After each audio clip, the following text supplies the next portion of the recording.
Red Harlow, the character that started it all, the precursor to the massive Red Dead Redemption series. As 90% of people have yet to experience and play the original Red Dead Redemption, detailing the story of John Marston and how he was forced by the government to hunt down his former brothers in arms as a way to cleanse the sins of his life as an outlaw. An even bigger amount of people have never experienced the tale of Red Harlow, the quiet, stoic protagonist from Red Dead Revolver. The character and his story have become more of a mythic tale. A man who has only existed in stories retold by the many people that have been influenced by the exploits and grand achievements of this now mythical bounty hunter. Stories of him are told at campfires across Hennigan's Stead in both Red Dead Redemption 1 and Red Dead Redemption 2. He used to tell me stories about Red Harlow. Yep, you've probably heard of him. Legendary bounty hunter bringing the savage outlaws of the frontier to justice.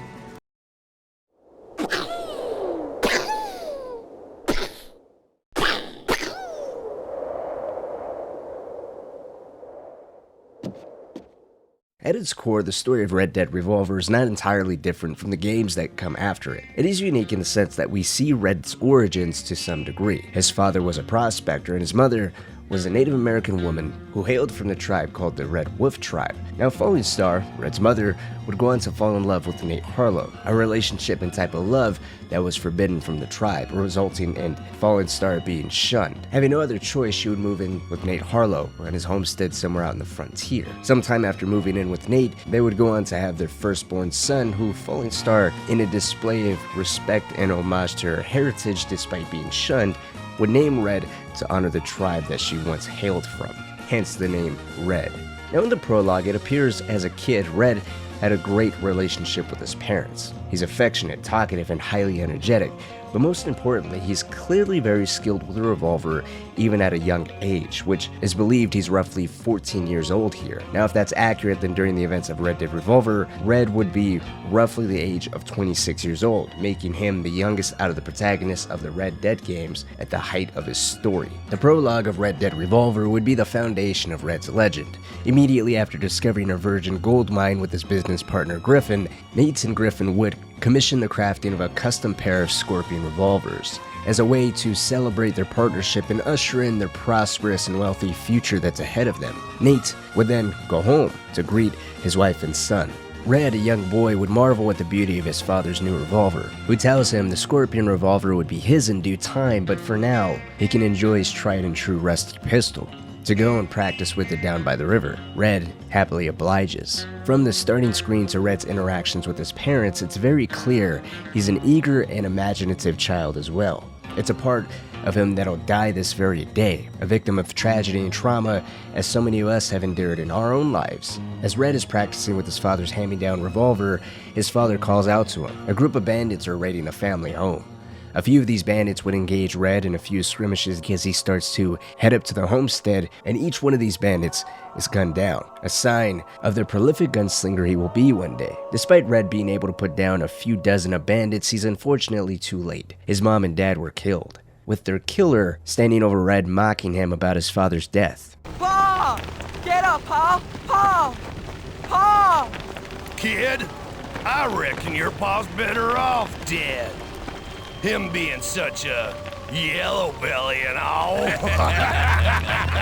This would lead to a move that'll really solidify the legendary tale of Red Harlow this day. Red would grab his father's new revolver that has been sitting in an open flame and fired a single bullet at the man who found his father's death so funny. The shot wouldn't kill him though.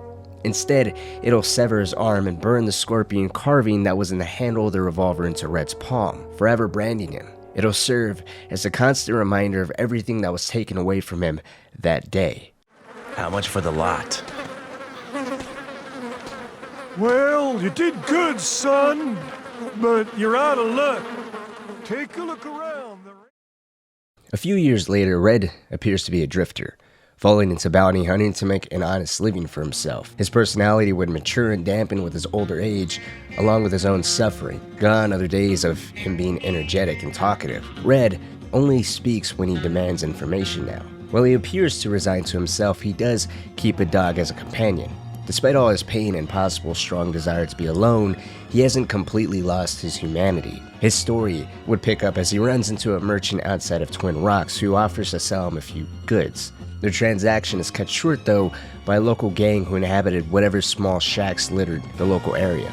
Red would quickly kill the men who threatened him and the merchant, resulting in the gang's leader coming out to finish off Red himself. The man is named Bloody Tom. Not only does he have a bounty on his head, but his men have been terrorizing the local area. A discovery that Red only learns after he's quickly killed him and whatever remained of this gang. Now taking a keen interest in being paid for his part in dealing with them, he would take the merchant's cart and pile all the dead bodies onto it as proof to the sheriff of a town called Widow's Patch, confirming Bloody Tom is now pushing up daisies. Unfortunately for Red, when he arrives, Sheriff O'Grady admits he has nothing to offer Red due to his town's occupation by the Ugly Gang. Before anything else could be said about the gang or Red's possible payment, some members from the Ugly Gang would kill Red's dog.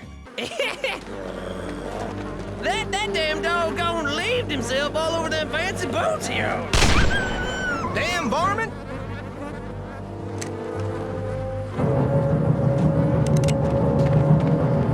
Red, in an episode of Calm Rage, would slaughter every member of the gang, including their leader, Ugly Chris, who would use the sheriff as a human shield during their firefight. As with Bloody Tom and his gang, Ugly Chris would be little challenged, but now Sheriff O'Grady requires medical attention, which he can only receive in the town of Brimstone, a town that requires to be reached by train. With the incentive of being paid for Sheriff O'Grady's safe journey to Brimstone, along with receiving the bounty that was on the two outlaws' heads, he would accompany the sheriff to Brimstone to make sure he was breathing the entire way. And for the most part, the train was safe until a group of bandits randomly tried to stop it and rob everyone aboard. After an intense duel with a man who was planted on the train since its departure, Red would go on to kill every single bandit who set foot on the train by himself, including rescuing the train conductor who was being held at gunpoint in the process. Not only would this valiant act guarantee everyone's safety and resulting in Sheriff O'Grady reaching Brimstone and receiving the medical care that he so desperately needed, but it was also a major blow to any bandits in the area who have been attacking travelers in these open stretches of land from town to town. Sheriff Bartlett of Brimstone would even take notice of Red's prowess and would begin to recruit him as a bounty hunter for Brimstone's problems. Never one to turn down some gold for wiping out the world's degenerates, Red would gladly accept the work. He would go on to wipe out Pig Josh and his gang of carnies who had switched from amazing crowds with their performances to now robbing and killing them. Once he's taken care of Pig Josh and his gang of clowns, he would then turn his sights on an outlaw by the name Bad Bessie. Bad Bessie was once a showgirl in the Brimstone Saloon, until she became disgruntled with her occupation at the saloon, where customers and the bartender would both make fun of her for her bullwhipping routine, something she was apparently very good at. Finally having enough, she would rob the saloon blind, go on to whip her former boss, and flee to an area known as Rogue Valley. The last of the bunch would be a man by the name Mr. Black. Mr. Black was the undertaker of the nearby town called Tarnation. It was once a lively and popular town until all of the residents mysteriously died. Mr. Black now runs a gang out of the now ghost town of Tarnation. But just as all the other outlaws before him, he was little threat to Red. With Pig Josh, Bad Bessie, and Mr. Black now gone, Brimstone and the surrounding area was much safer, but there was still one problem. Red has yet to receive any type of payment. With no official payment delivered for all the bounties he has dealt with, Red would be sent by Sheriff Bartlett to the Bank of Brimstone.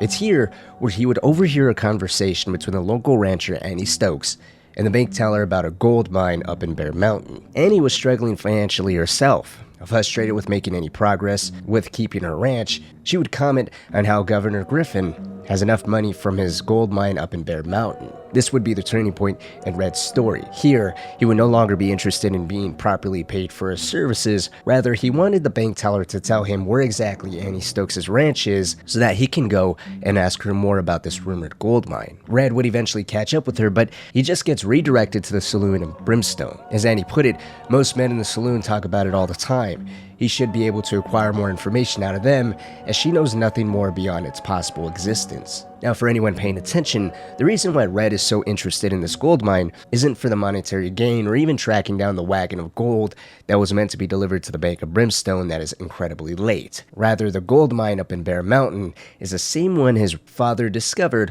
all those years ago. This has turned very personal for Red. He would return promptly to the saloon. Once here, he overhears a conversation about a one-armed man replacing his arm with a cannon. You didn't know him before like I did. Only a cannon could replace that man's arm. How'd he lose his arm? We ain't telling you nothing, stranger. Near as I can tell, we ain't even talking to you. A bar fight would ensue, which quickly led to an all-out firefight. When it's all said and done, Red would be the only one left standing. Since he's the sole survivor and he is the one who started everything, Sheriff Bartlett would arrest Red for disturbing the peace. Now this entire time, Red has simply been referred to as Bounty Hunter. He was a no-named, mysterious figure who not only barely talked, but barely cared for anyone to know who he was. Once he's in custody, it's here where Sheriff finally puts a name to this strange man. Upon hearing the whole reason of Red causing so much of a disturbance in the saloon is because he was trying to inquire about the one-armed man who killed his parents, Sheriff Bartlett would realize that this is in fact Red Harlow, the son of Nate Harlow. And he would go on to tell Red a tale of betrayal, and point him in the direction of the people responsible for his parents' death, beginning with Generalissimo Diego. 12 years ago, Diego was a general in the Mexican army. During a battle against the US cavalry, his forces were successful in staving off the US incursion and blowing the bridge between the US and Mexico. This would trap both US soldiers and one civilian whose name was Griff. Initially, Griff was believed to be a spy. His execution was immediately ordered by Diego until Griff offered a deal Diego couldn't refuse. You see, Griff had just recently discovered gold up in Bear Mountain, and he'd happily share it with Diego on two conditions. One, he let Griff live, as without Griff he wouldn't be able to locate where the gold was. Two, Diego kills his current partner, Nate Harlow, replacing him as his legitimate partner. Diego would accept the offer and send his second-in-command, Colonel Darren, to murder Nate and his family.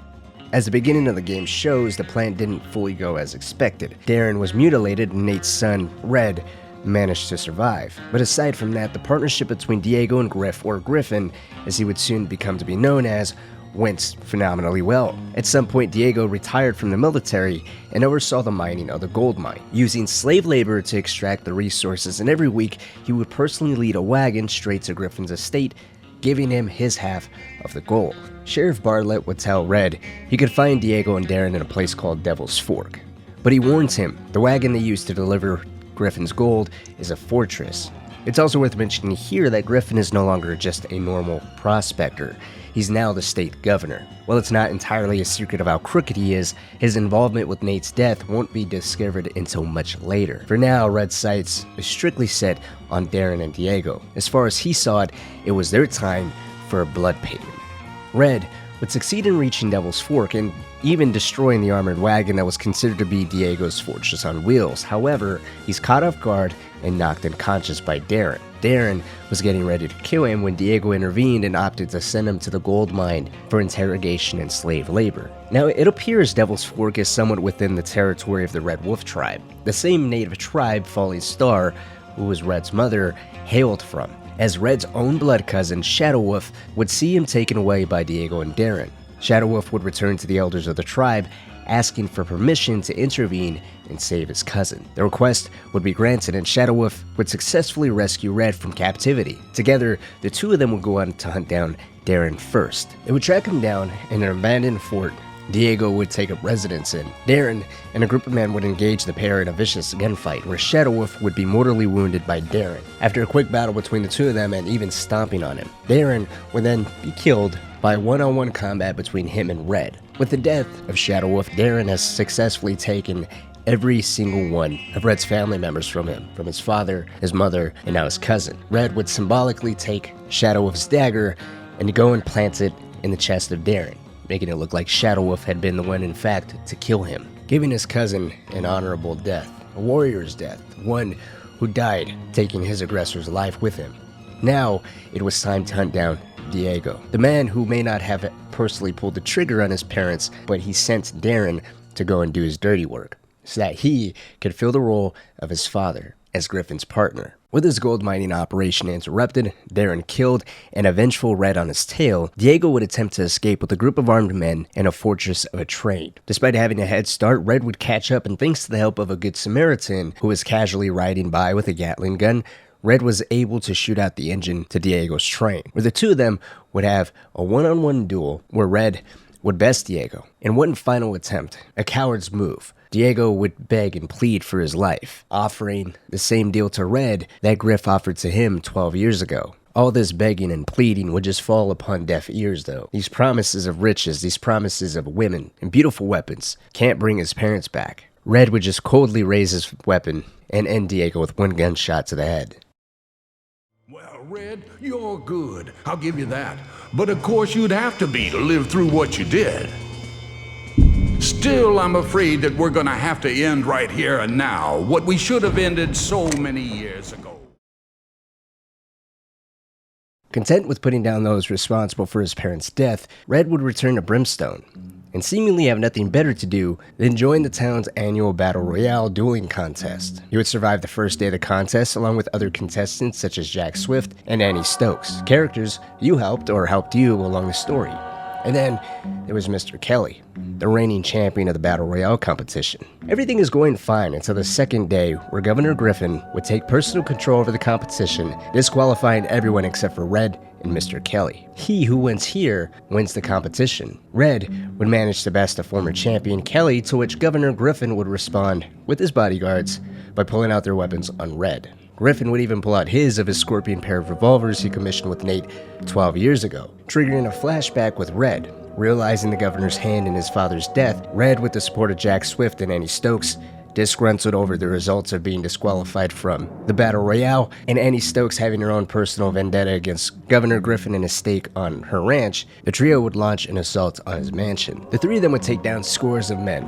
Red would even outduel Griffin's personal bodyguard. Finally tracking the governor down on the roof of his home, Griffin would share his regrets of not being there the day his father was killed, so he could make sure Red was killed that night too.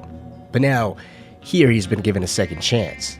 The two of them would have a showdown with Red being victorious. The game ends with Red discovering Jack Swift was killed, but Annie Stokes and a U.S. soldier who was being held captive survived. Governor Griffin may have deserved what was coming to him, but Sheriff Bartlett informs Red the army would soon be descending on the compound, and he'll be a wanted man for killing the governor. He then offers Red $5,000 in gold for all he's done, to which Red declines, saying it was never about the money. And he walks away with Governor Griffin's half of the pair of Scorpion revolvers in his personal holster now. And that is the end of the story of Red Harlow and the events of Red Dead Revolver. Now, as I said at the beginning of this video, when it comes to Red Harlow and the events of Red Dead Revolver, he's become his own legend, his own mythos within this game's universe. Whether if we ever see this character or not, it's nice to hear his stories retold from campfire to campfire in Red Dead Redemption 1 and Red Dead Redemption 2. Whether if we see any more physical evidence of Red, Annie Stokes, Jack Swift, Governor Griffin, or Darren, or really anyone else in Red Dead Redemption 3, at the bare minimum, I think we should continue to still hear this character's story. Personally, I would commit him to the same realm and caliber as the Strange Man. When it comes to the Strange Man, it's a little different though. Who he is, how he knows, what John does, what's been going on between John and the Vanderlyn gang. Was he present during certain events, or is he a personification of some religious retribution that John's gotta pay for? Red, on the other hand, is more of a folklore. Someone who adds a deeper sense of realism to the universe, as in our own reality. We have our own myths, legends, folklores, and heroes. Red is a tale of a bounty hunter who had everything taken away. He retreated inward, becoming quiet, resigned to himself unless action is required, in which case there's no hesitation or wavering of what needs to be done. There's no remorse, no guilt, no emotion. Red may have been a basic character, but I'd argue in his own ways, he's definitely contributed a lot to the series. And he's even shown that with minimal storytelling, you can still be your own legend.